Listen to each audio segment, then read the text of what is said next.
તો હવે આપણે નીટ એમટીજી માંથી પાછા ક્વેશ્ચન સ્ટાર્ટ કરીએ. લાસ્ટ ક્વેશ્ચન આપણે કરેલો હતો 47. તો ક્વેશ્ચન નંબર 48.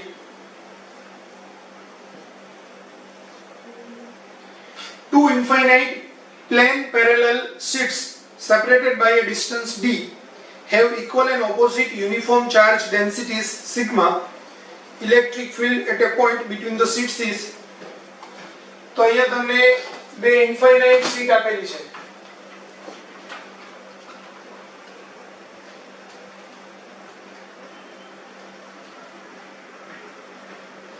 એ બે ઇન્ફાઇનાઇટ શીટ ની વચ્ચે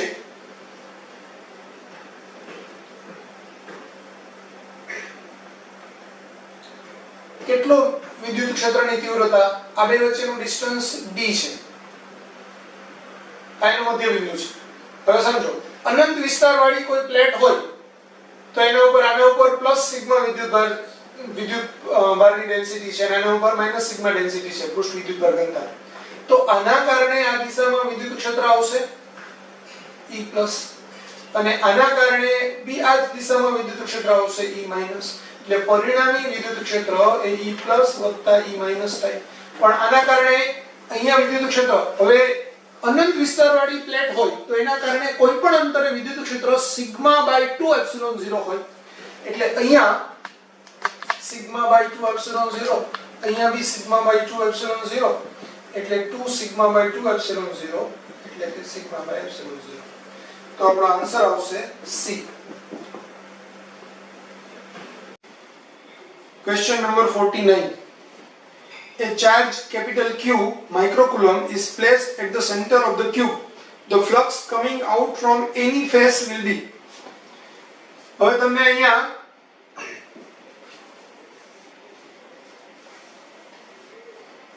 સમઘનના કેન્દ્ર પર Q માઇક્રોકુલમ વિદ્યુતભાર મૂકેલો છે. તો સમઘનની કોઈ એક બાજુમાંથી પસાર થતું ફ્લક્સ, સપોઝ આપણે એમ કહીએ કે આમાંથી પસાર થતું ફ્લક્સ કેટલું, તો આપણને ખબર છે કે સમગ્ર સમઘન લઈએ તો એની એક બાજુનું સપાટીનું ક્ષેત્રફળ a હોય તો એની 6 બાજુઓ છે, એટલે 6a સપાટી સાથે સંકળાયેલું ફ્લક્સ q માઇક્રોકુલમ છે, એટલે 10⁻⁶ q/ε0, એટલે q * 10⁻⁶/ε0 જેટલું ફ્લક્સ સંકળાયેલું હશે. તો એની એ ક્ષેત્રફળ સાથે સંકળાયેલું ફ્લક્સ કેટલું, એટલે phi q * 10⁻⁶/ε0 a/6a. આ બે કેન્સલ, તો q * 10⁻⁶/6ε0 આપણો આન્સર થશે A. 50. According to Gauss theorem, the total outward normal flux over a closed surface is equal to the positive charge enclosed with the surface 1/ε0 times the net charge outside the surface 1/ε0 times the total charge enclosed within the surface, the charge density on the surface. તો આપણને ખબર છે કે ભાઈ કોઈ બંધ પૃષ્ઠની અંદર જો q ચાર્જ હોય તો એની સાથે સંકળાયેલું ફ્લક્સ એ q/ε0 હોય, એટલે એને આપણે આમ કહી શકાય 1/ε0 * q. તો આન્સર આવશે C, 1/ε0 times the total charge enclosed within the surface, એટલે C. Question number 51. Two parallel infinite line charges lambda and minus lambda are placed with a separation distance r in free space. The net electric field exactly midway between the two line charges is. હવે તમને એમ કીધેલું છે કે two parallel infinite line આપેલી છે વિદ્યુતભારી, તો એના ઉપર પૃષ્ઠ રેખીય વિદ્યુતભાર ઘનતા લેમ્બડા છે, આના ઉપર વિદ્યુતભાર ઘનતા માઈનસ લેમ્બડા છે. બે વચ્ચેનું અંતર r છે, એટલે આ ડિસ્ટન્સ r છે. હવે એના એક્ઝેક્ટ મિડવે પર, એટલે કે એના મધ્યબિંદુ પર, આ બે વચ્ચેનું જે મધ્યબિંદુ છે, મધ્યબિંદુ પર વિદ્યુત ક્ષેત્રની તીવ્રતા કેટલી, એ આપણો ક્વેશ્ચન છે. તો આ ડિસ્ટન્સ r/2 થશે, આ ડિસ્ટન્સ r/2 થશે. તો પ્લસના કારણે વિદ્યુત ક્ષેત્ર અપાકર્ષી દિશામાં એટલે E પ્લસ નીચેની બાજુ આવશે, આ માઇનસના કારણે પણ આકર્ષણની દિશામાં એટલે E માઇનસ આમ આવશે. તો પરિણામી વિદ્યુત ક્ષેત્ર એ બેનું સરવાળા જેટલું હશે. હવે અનંત લંબાઈનો લેમ્બડા જેટલી રેખીય વિદ્યુતભાર ઘનતા ધરાવતા તારના કારણે તેનાથી r જેટલા લંબ અંતરે વિદ્યુત ક્ષેત્રની તીવ્રતાનું સૂત્ર હતું λ/2πε0r. તો અહીંયા આ સૂત્ર છે λ/2πε0r. એની દિશા નીચેની બાજુએ, આના કારણે બી દિશા નીચેની બાજુ એટલે બેનો બેઝિક સરવાળો થાય λ/2πε0r. હવે ધ્યાન આપો, આ સ્મોલ r છે એ તારથી લંબ અંતર છે. અહીંયા તારથી લંબ અંતર કેટલું છે? r/2. એટલે મારે λ/2πε0r/2 અહીંયા λ/2πε0r/2 થશે. આ બે કેન્સલ, આ બે કેન્સલ. તો λ/πε0r બેનો સરવાળો કરીએ તો 2λ/πε0r. એટલે આપણો આન્સર આવશે બી. Question number 52. 8 dipoles of charges of magnitude E are placed inside a cube. The total electric flux coming out of the cube will be. હવે ક્યુબની અંદર 8 ડાયપોલ મૂકેલી છે તો એની સાથે સંકળાયેલું ફ્લક્સ 5 બરાબર સિગ્મા q બાય એપ્સિલોન 0. હવે અંદર 8 ડાયપોલ છે તો આપણને ખબર છે એક ડાયપોલમાં પ્લસ q ચાર્જ હોય અને માઈનસ q ચાર્જ હોય એટલે એનો કુલ વિદ્યુતભાર 0 થાય. તો આપણને કુલ વિદ્યુતભાર આમ થશે 8q પ્લસ હશે અને એવી જ રીતે 8 માઈનસ q ચાર્જ હશે અપોન એપ્સિલોન 0 એટલે 0 અપોન એપ્સિલોન 0 એટલે કે 0. તો આન્સર આવશે ડી 0. તો જો એક કરી નાખીએ. Question number 53.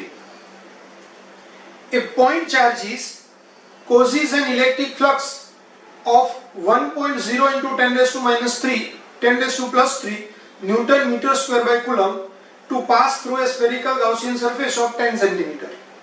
Radius centered on the charge.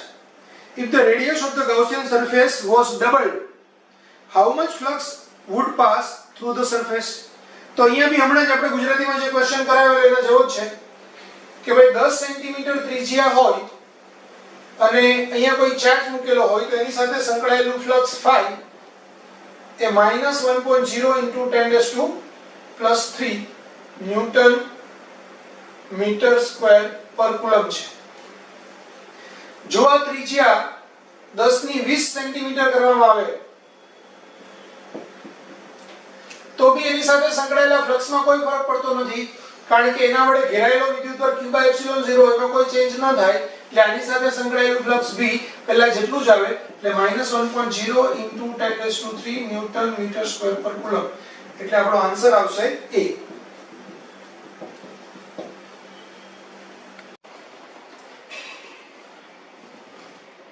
Question number 54. A point charge plus q is at a distance d by 2 directly above the center of a square of side d. The magnitude of the electrostatic flux through the square is. તો આ બી આપણે આગળ કન્સેપ્ટમાં સમજી ગયેલા કે કોઈ એક ચોરસ હોય તો ચોરસની બાજુની લંબાઈ d છે અને એના કેન્દ્રથી d/2 ડિસ્ટન્સે એક વિદ્યુતભાર મૂકેલો છે પ્લસ q. તો આનો આપણે સમઘન પૂરો કરીએ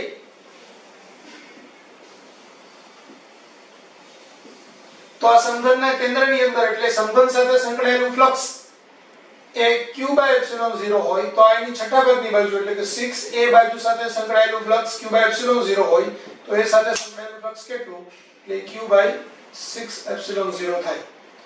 તો આની સાથે સંકળાયેલું ફ્લક્સ એ q બાય 6 એપ્સિલોન 0 થશે એટલે આપણો આન્સર આવશે C. Question number 55. There is a solid sphere of radius capital R having a uniformly distributed charge throughout it. What is the relation between the electric field E and distance small r from the center? R is less than R.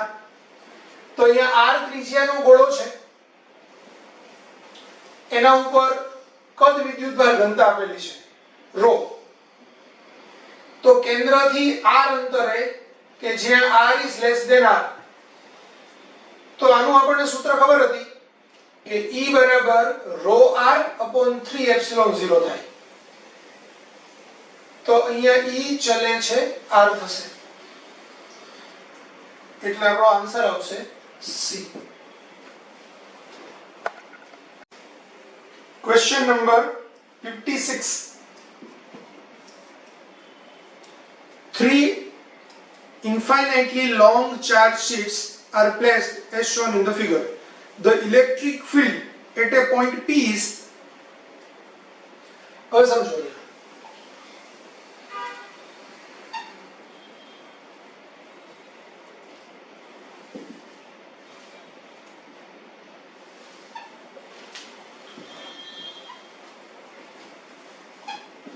આ z છે, આ x અક્ષ છે, આ તમને z બરાબર -a કીધેલું છે, આ z બરાબર +a કીધેલું છે, અને આ z બરાબર +3a કીધેલું છે.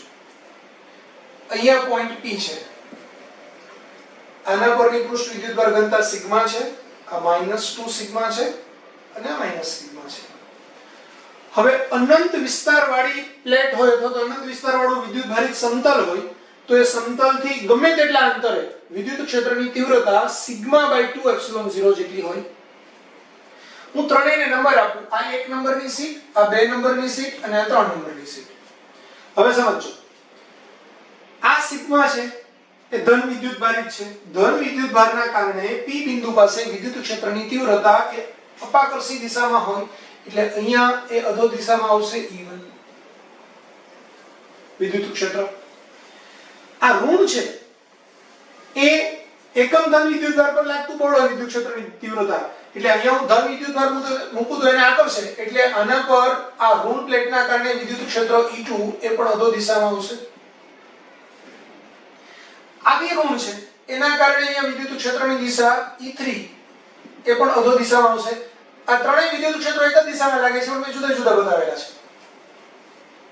આપણે એને આમ બતાવવું હોય તો પણ બતાવી શકાય, E1, E2 અને E3. તો ત્રણેય વિદ્યુત ક્ષેત્રો એક જ દિશામાં છે, એટલે એનો અદિશની જેમ સરવાળો કરી શકાય, એટલે કુલ વિદ્યુત ક્ષેત્ર E1 E2 E3. હવે વિદ્યુત ક્ષેત્રની તીવ્રતાનું સૂત્ર છે σ/2 એપ્સિલોન 0, એટલે અહીંયા σ/2 એપ્સિલોન 0, અહીંયા 2 σ/2 એપ્સિલોન 0, અહીંયા σ/2 એપ્સિલોન 0, એટલે 4 σ/2 એપ્સિલોન 0, એટલે આન્સર આવશે 2 σ/એપ્સિલોન 0. હવે ઘણા વિદ્યાર્થી મિત્રોને એવો ક્વેશ્ચન થશે, સર તમે અહીંયા તો 2 સિગ્મા, પણ અહીંયા રકમમાં તો -2 સિગ્મા આપ્યું છે, અહીંયા બી માઈનસ છે, તમે તો પ્લસ લીધું, કેમ બધાનું પ્લસ કર્યું? તો સમજો, અહીંયા P બિંદુ પાસે વિદ્યુત ક્ષેત્રની તીવ્રતા એ મેં લોજિક થી નક્કી કરી છે દિશા, કે ભાઈ આ ધન છે તો એ અપાકર્ષી દિશામાં એટલે નીચે હોય, આ પ્લેટ ઋણ છે તો એ પેલાને આકર્ષે એટલે નીચે હોય, આ પ્લેટ ઋણ છે એ પેલાને આકર્ષે એટલે નીચે હોય. તો આ બિંદુએ વિદ્યુત ક્ષેત્રની તીવ્રતા એ ત્રણેયના કારણે મેં લોજિક થી નક્કી કરેલી છે. વિદ્યુત ક્ષેત્રની તીવ્રતાનું જે સૂત્ર છે E બરાબર σ/2 એપ્સિલોન 0, એમાં સિગ્મા છે એ ધન ઋણ નથી લેવાનું, માત્ર એનું મૂલ્ય લેવાનું છે, દિશા લોજિક થી નક્કી કરવાની છે. એટલે આપણે અહીંયા દિશા લોજિક થી નક્કી કરવાની છે, અને આ ત્રણેયના માત્ર મૂલ્ય લેવાના છે, એટલે કે પ્લસ જ લેવાના છે. એટલે એક્ચ્યુઅલી આ સૂત્રને આપણે માનાંકમાં σ/2 એપ્સિલોન 0 એમ યાદ રાખીએ તો પણ ચાલે. તો આપણો આન્સર આવશે 2 σ/એપ્સિલોન 0, અને દિશા એની અધો દિશા છે, એટલે એને સદિશની સ્વરૂપમાં લખવું હોય તો -2 σ/એપ્સિલોન 0 k². શા માટે? કારણ કે અધો દિશા છે એટલે -k², એટલે માઈનસ આગળ. તો -2 sigma by epsilon 0 k caret એટલે બી આન્સર આવશે. Question number 57. Assuming that a positive charge capital Q is uniformly distributed over the surface of a cell, the field at a distance small r from the center of the cell, where small r is equal to 3r, r being the radius of the cell, is.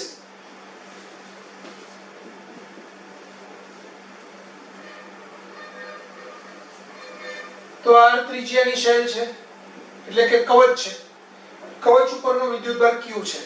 હવે કવચના કેન્દ્રથી small r બરાબર 3r થાય એવા P બિંદુએ વિદ્યુત ક્ષેત્રની તીવ્રતા શોધવી છે. તો આપણને ખબર છે કે કવચ પરનો બધો જ વિદ્યુતભાર એના કેન્દ્ર પર કેન્દ્રિત થયેલો છે એમ ગણી અને આ બિંદુવત વિદ્યુતભારના કારણે અહીંયા ઉત્પન્ન થતું વિદ્યુત ક્ષેત્ર જેટલું હોય એટલું જ કવચના કારણે બહારના બિંદુએ વિદ્યુત ક્ષેત્રની તીવ્રતા હોય. તો બહારના બિંદુએ વિદ્યુત ક્ષેત્રની તીવ્રતા kq અપોન અહીંથી અહીંયા સુધીનું અંતર r એટલે r નો સ્ક્વેર આવે. હવે k એટલે 4 પાઈ એપ્સિલોન 0 q અને 3r નો સ્ક્વેર. તો આવો આપણો આન્સર છે q upon 4 pi epsilon 0 3r નો સ્ક્વેર. સી આન્સર થશે. Question number 58. The adjoining figure shows a spherical Gaussian surface and a charge distribution. When calculating the flux of the electric field through the Gaussian surface, the electric field will be due to. તો અહીંયા તમને આકૃતિ કંઈક આવી બતાવેલી છે. અંદરની બાજુએ +q1 ચાર્જ છે, બીજો -q2 ચાર્જ છે અને ત્રીજો બહારની બાજુએ +q3 ચાર્જ છે. હવે તમને એમ કીધેલું છે when calculating the flux of electric field through the Gaussian surface, the electric field will be due to. તો electric field છે ને એ ઘેરાયેલા તેમજ નહીં ઘેરાયેલા એવા તમામ વિદ્યુતભારના કારણે હોય અને સિગ્મા ક્યુ છે એ માત્ર આ બેનો સરવાળો થાય.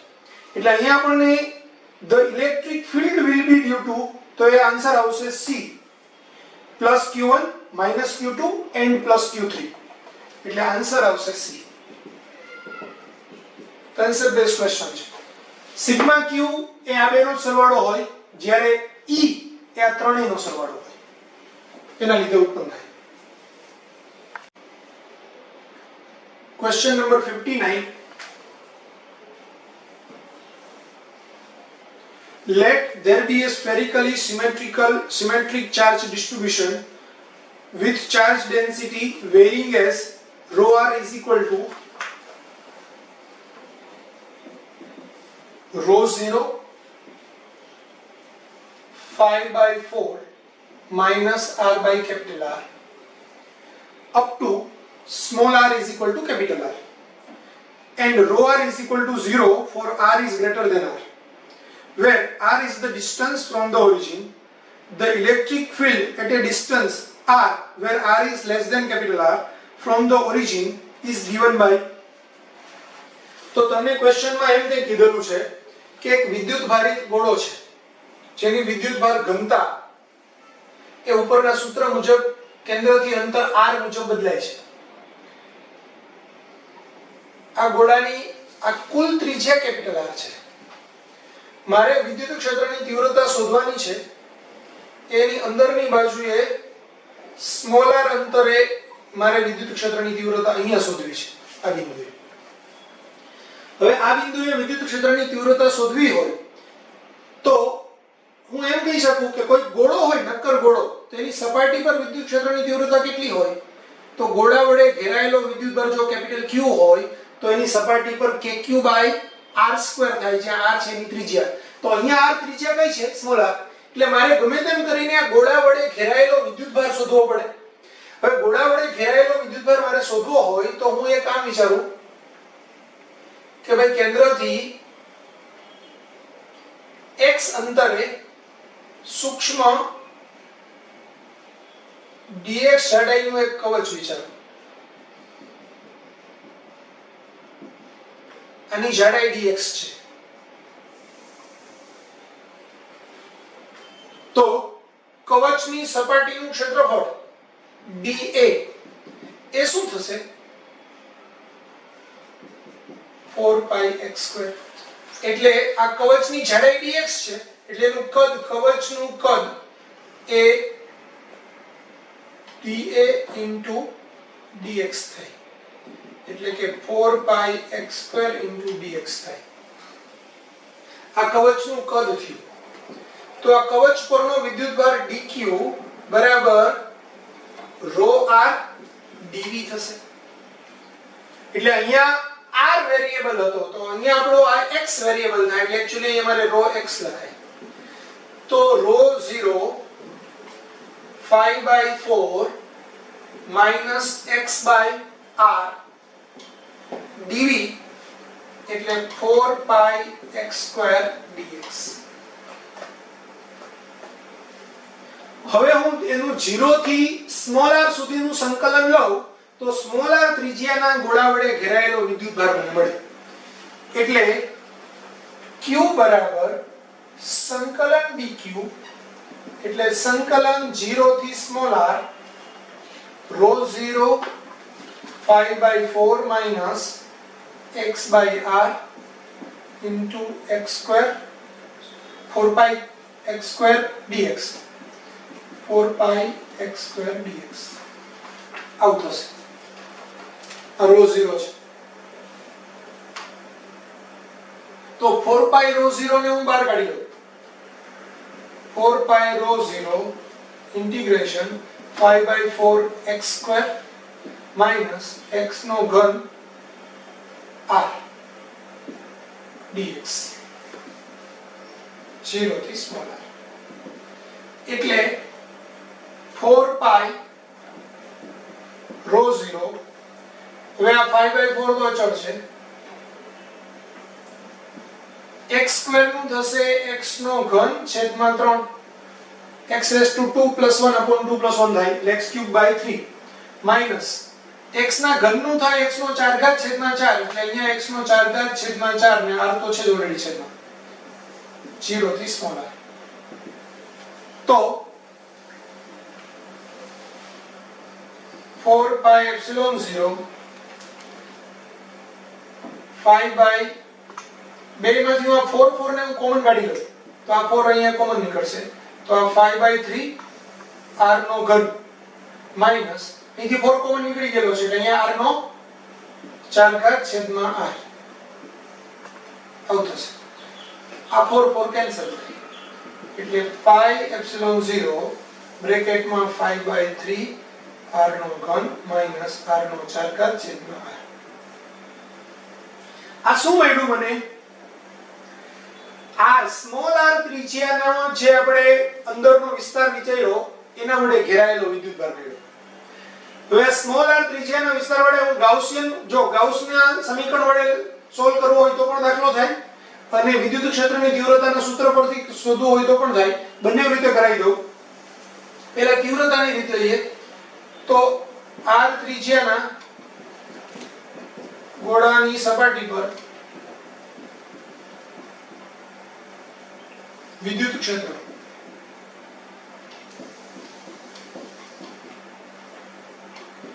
E બરાબર 1/4πε0 q/r²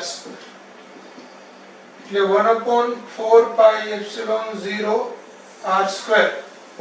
q ની કિંમત πε0 બ્રેકેટમાં 5/3 r નો ઘન માઈનસ r નો 4 ઘાત છેદમાં r.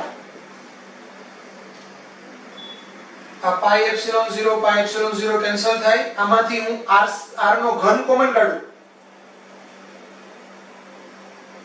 અહીંયા એક રો રહી ગયેલો છે ρ0. તો આ πε0 કેન્સલ r નો ઘન હું કોમન કાઢું તો અહીંયા લખું છું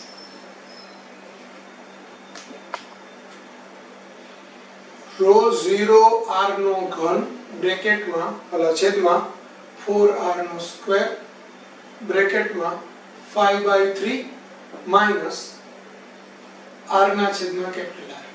હવે r² અહીંયા કેન્સલ થાય એટલે આપણો આન્સર આવશે ρ0 r/4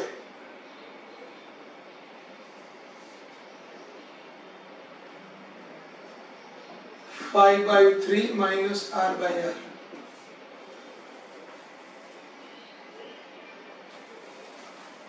આ એપ્સિલોન 0 ને ρ0 છે એટલે આ અહીંયા એપ્સિલોન 0 બચશે એટલે ρ0 r/4 એપ્સિલોન 0 5/3 minus r/r આવું થશે.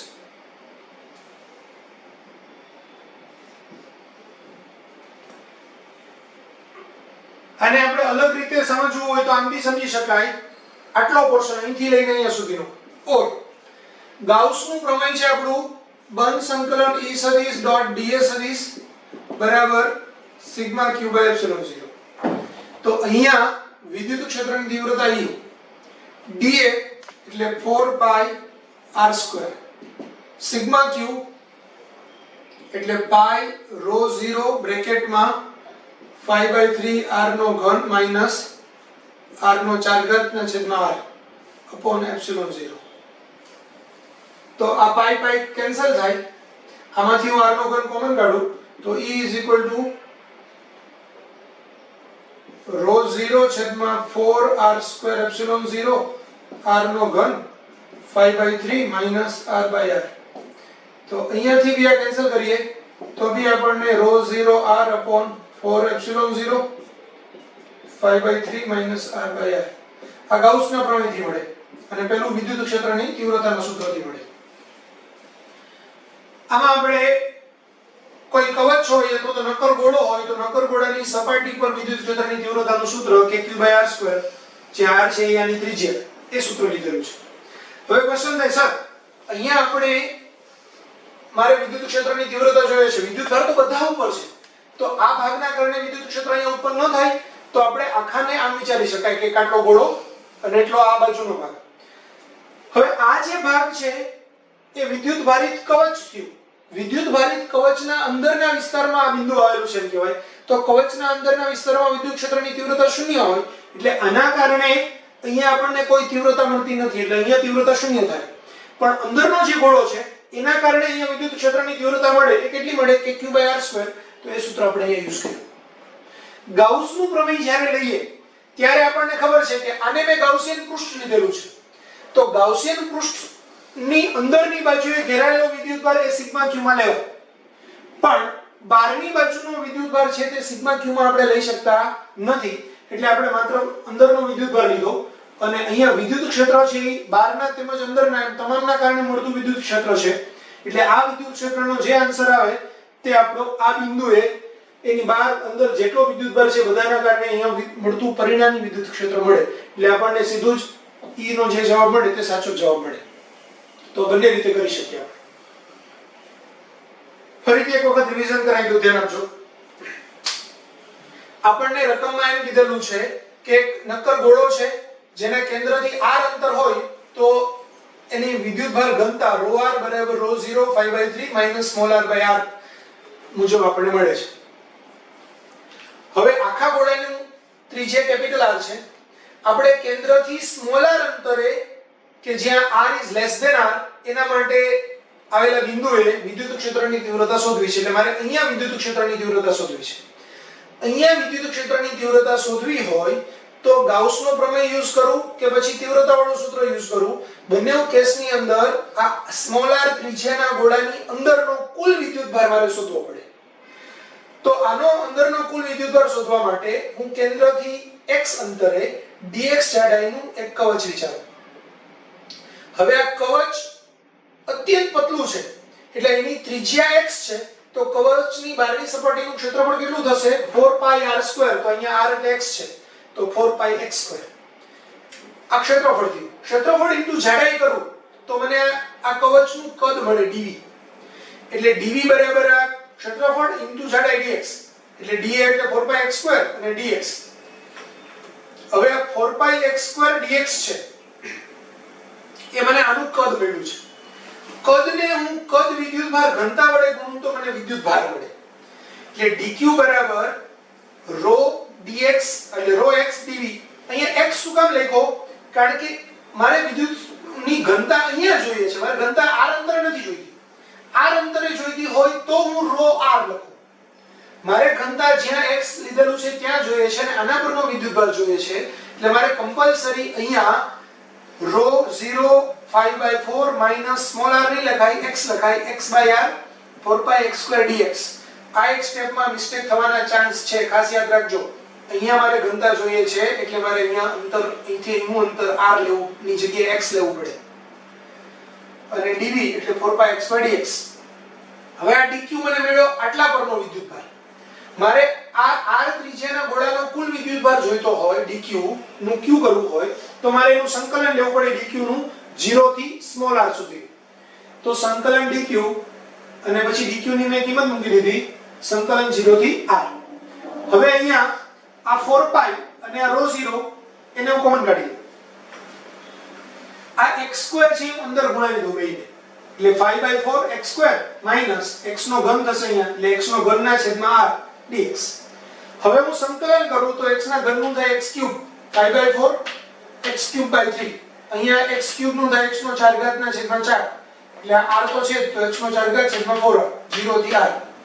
અહીંયા મેં આ કોમન કાઢેલું છે 4π અને ρ0, એટલે 4π ρ0 એ કોમન જ રહેશે. હવે હું r અહીંયા મૂકું અને r અહીંયા મૂકું, એટલે 5 એમાંથી આ 4 મેં બેમાંથી કોમન કાઢી લીધો, એટલે 4 અહીંયા કોમન આવશે. આ ρ0 છે એ જ આ ρ0 છે, એટલે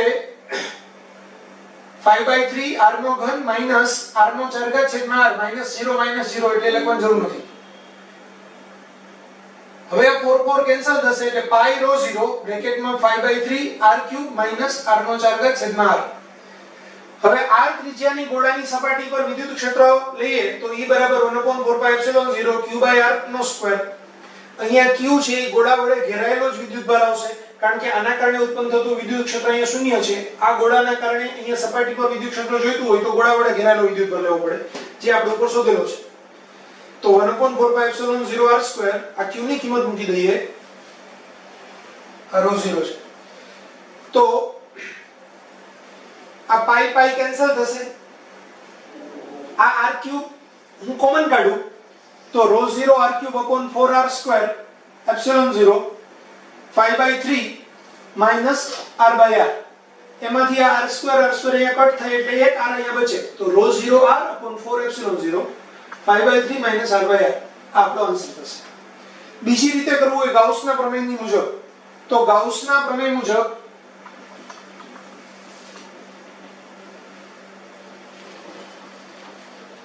સંકલન E સદિશ ડોટ dA સદિશ બરાબર σq/ε0.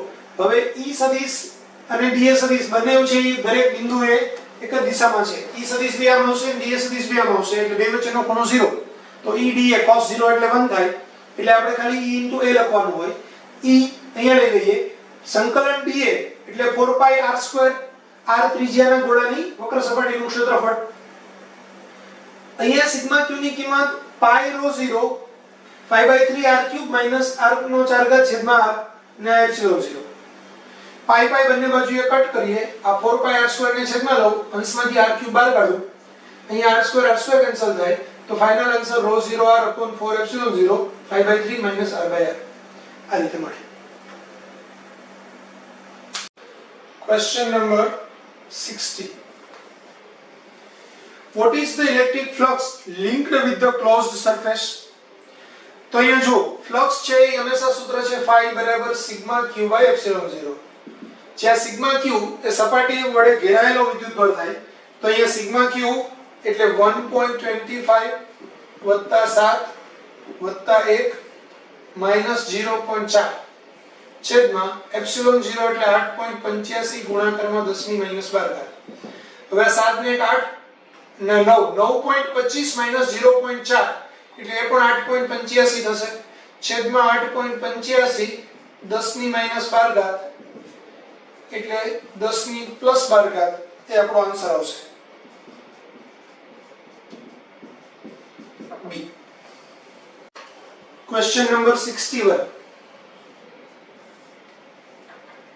Electric charge is uniformly distributed along a long straight wire of radius 1 mm, the charge per centimeter length of the wire is q coulomb.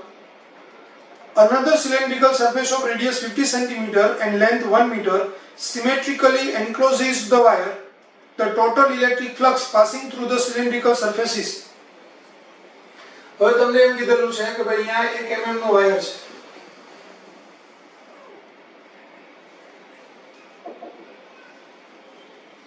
અને આ વાયર છે એ લોંગ વાયર છે, ખૂબ લાંબો છે.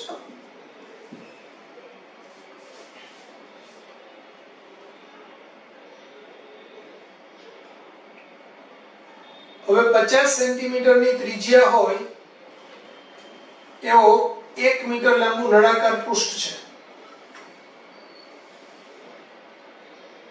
આ છે આ 1 મીટર છે અને આ 50 સેન્ટીમીટર છે.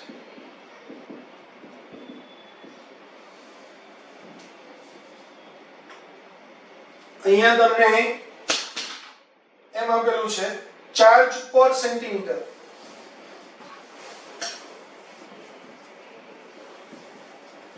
is equal to q coulomb. તો ચાર્જ પર સેન્ટીમીટર એટલે 1 સેન્ટીમીટરમાં q કુલમ ચાર્જ છે તો 100 સેન્ટીમીટરમાં કેટલો ચાર્જ હોય તો એ 100 q હોય. એટલે આપણે લેમ્બડાની વેલ્યુ 100 q કુલમ પર મીટર થશે, કારણ કે આપણને જવાબ છે એ કુલમ પર મીટરના એકમમાં જોઈએ, કારણ કે આ આપણી 1 મીટર લંબાઈ છે.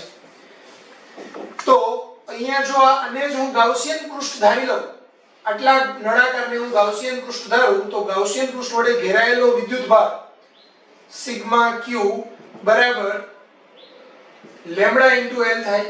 લેમ્બડાની વેલ્યુ 100 q અને l ની વેલ્યુ 1 મીટર, એટલે 100 q વિદ્યુતભાર ઘેરાયેલો છે. તો એની સાથે સંકળાયેલું ફ્લક્સ phi એટલે સિગ્મા q બાય એપ્સિલોન 0 એટલે 100 q બાય એપ્સિલોન 0. તો આપણો આન્સર આવશે B, 100 q બાય એપ્સિલોન 0. હવે આપણે આ રીતે તો જવાબ લાવી દીધો. આપણને એક બીજી રીતે જવાબ લાવવાની ઈચ્છા થાય તો ખાલી જસ્ટ ઇન્ફોર્મેશન માટે સમજાવું છું. આના પરનો અહીંથી અહીંયા સુધીનો વિદ્યુતભાર છે એ 100 q છે, બરાબર, એને હું સ્મોલ q કહું. તો આના કારણે અહીંયા વિદ્યુત ક્ષેત્રની તીવ્રતા કેટલી, તો તારથી લંબ અંતરે વિદ્યુત ક્ષેત્રની તીવ્રતા એ lambda upon 2 pi epsilon 0 r હોય. હવે r બરાબર 50 સેન્ટીમીટર છે તો લેમ્બડા અપોન 2 પાઈ એપ્સિલોન 0 50 એટલે 0.5 મીટર અને લેમ્બડાની વેલ્યુ છે આપણી પાસે 100 q કુલમ પર મીટર, એટલે 100 q આ 0.5 into 2 એટલે 1 થઈ જશે, એટલે પાઈ એપ્સિલોન 0 આ વિદ્યુત ક્ષેત્ર. હવે ફ્લક્સ phi એટલે E સમજો આ જે બે સપાટી છે સાઈડની એનું વિદ્યુત ક્ષેત્રનો આપણે ક્ષેત્રફળ સદી સામ આવશે. વિદ્યુત ક્ષેત્ર આ દિશામાં છે એટલે ત્યાં ખૂણો 90 નો બનશે, cos 90 એટલે 0, એટલે આની સાથે સંકળાયેલું ફ્લક્સ શૂન્ય થાય, આની સાથે સંકળાયેલું ફ્લક્સ બી શૂન્ય થાય, એટલે બધું જ ફ્લક્સ આની સાથે જ સંકળાય.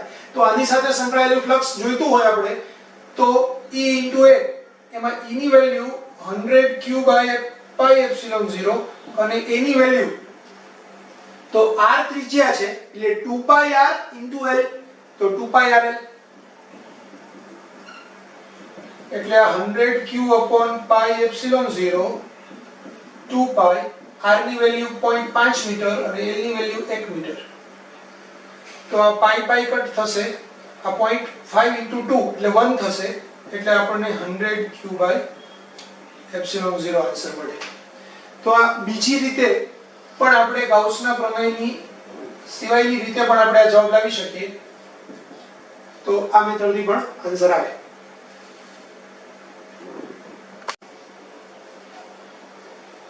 The total electric flux emanating from a closed surface enclosing an alpha particle in terms of E તો અહીંયા તમને એમ કીધેલું છે કે કેન્દ્રમાં આલ્ફા પાર્ટિકલ છે. હવે આલ્ફા પાર્ટિકલમાં બે પ્રોટોન ને બે ન્યુટ્રોન હોય એટલે એનો વિદ્યુતભાર 2e હોય. તો phi બરાબર સિગ્મા q upon epsilon 0 એટલે 2e upon epsilon 0. તો આપણો આન્સર આવશે A. Question number 63.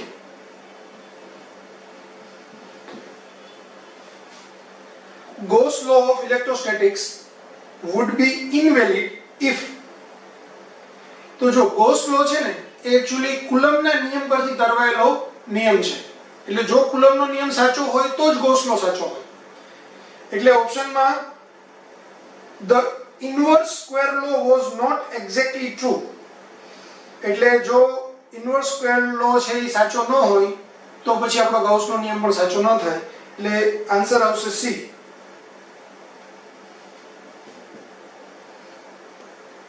64. The electric field due to an infinitely long straight uniformly charged wire at a distance r is directly proportional to. તો આ સૂત્ર છે આપણને ખબર છે કે ભાઈ અનંત લંબાઈનો તાર હોય તો એનાથી r જેટલા લંબ અંતરે વિદ્યુત ક્ષેત્રની તીવ્રતા E બરાબર λ/2 પાઈ એપ્સિલોન 0 r થાય. જ્યાં r છે રેખીય વિદ્યુતભાર ઘનતા, તો આપણે એમ કહી શકાય કે E is proportional to 1/r. એટલે આપણો આન્સર આવશે C.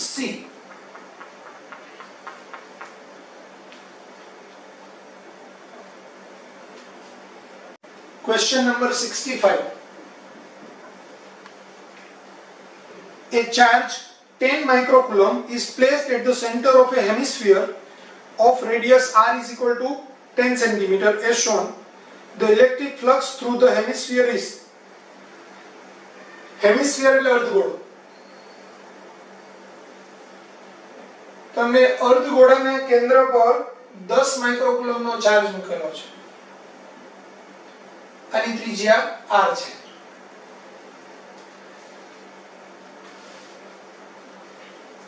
અને r બરાબર 10 સેન્ટીમીટર છે. હવે હું એમ કહું કે આખો હેમિસ્ફિયર હોય તો આ 10 માઇક્રોકુલમ્બ છે વિદ્યુતભાર એની સાથે સંકળાયેલો છે, એના વચ્ચે અંદર ઘેરાયેલો છે ગણી શકાય. તો આખા ગોળા સાથે સંકળાયેલું ફ્લક્સ એટલે કે એની સપાટીનું ક્ષેત્રફળ થાય 4πr². તો 4πr² સપાટી સાથે સંકળાયેલું ફ્લક્સ એ થશે q/ε0. તો 2πr² સાથે સંકળાયેલું ફ્લક્સ કેટલું? અડધું થશે. એટલે આપણે ϕ' કહીએ તો એ q/ε0 into 2πr² by 4πr², એટલે કે q/2ε0. હવે q ની વેલ્યુ 10 માઇક્રોકુલમ્બ, 2 ε0 એટલે 8.85 into 10⁻⁻12. તો આ ઉપર જશે એટલે પ્લસ થશે, 12 - 6 એટલે 10⁻6 ઘાત. તો ઓપ્શન તમને બધા આપેલા છે એ પૂર્ણાંકમાં અને 10⁵ ઘાત ગુણાકારમાં હોય તેવા આપેલા છે. એટલે આપણે અહીંયા 10⁵ ઘાત લાવીએ તો 100 into 10⁵ થશે. આ 10 ઉપર જાય એટલે 6 ઘાત, અને આ 10 ને આપણે 100 કર્યું ને એક ઘાત ઓછો કર્યો એટલે 100 into 10⁵ છેદમાં 2 into 8.85 એટલે આ 50/8.85 into 10⁵.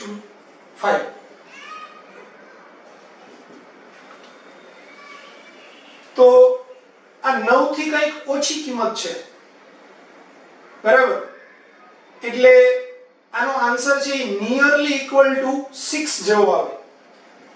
તો આ નિયરલી ઇક્વલ ટુ 6 into 10⁵. કારણ કે જો આ 9 પૂરું હોય તો 6 ગુણાકાર બનાવો એટલે 54 થાય. તો આ 9 થી ઓછું છે એટલે એનો આન્સર નિયરલી ઇક્વલ ટુ 6 જેવો આવે. તો 6 into 10⁵ આન્સર આવશે. તો આન્સર છે C.